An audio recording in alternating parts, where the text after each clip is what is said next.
মাননীয় আদালত, প্রথমে আমি আমার প্রতিপক্ষের অ্যাডভোকেট মিস শ্রাবণীর প্রতি সমবেদনা জানাই। শুনেছি তিনি লন্ডন থেকে ডিগ্রি নিয়েছেন এবং এটাই তার প্রথম কেস। মাননীয় আদালত, সমবেদনার পর বাস্তবতা আপনার চোখের সামনে।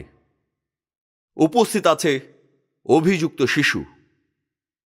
আমার কাছে অভিযুক্ত শিশুর জবানবন্দি এবং মৃত শিশুর পোস্টমর্টেম রিপোর্টও রয়েছে।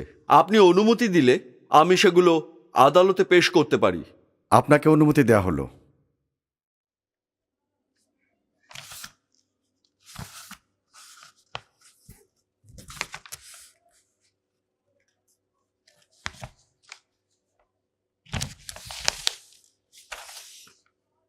মাননীয় আদালত, শুভ হত্যা মামলার রায় এখন আপনার হাতে।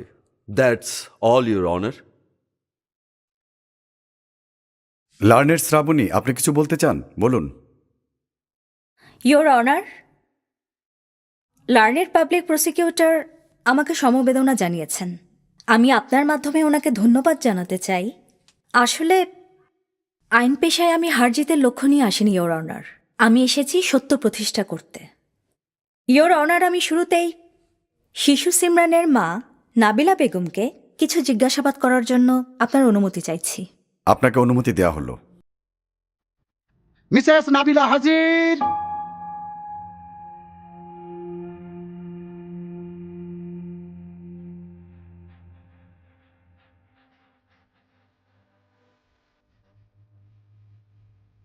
শপথ বাক্য পাঠ করুন।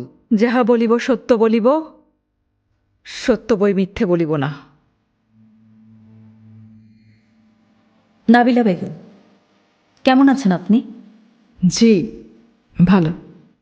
আপনি কি আমাকে চেনেন? জি। কিভাবে?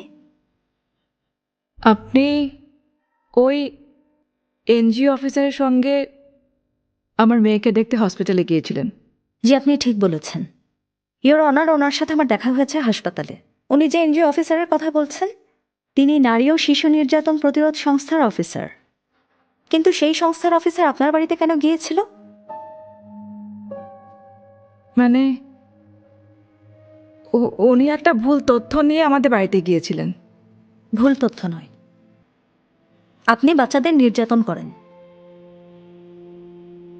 এবং এই কারণে তারা সংস্থায় অভিযোগ করেছিল, এবং বাচ্চারা যেই সংস্থাতে অভিযোগ করেছিল সেই সংস্থাটিতে আইনজীবী হিসেবে জয়েন করার পর আপনার সব তথ্য জানতে পেরেছি।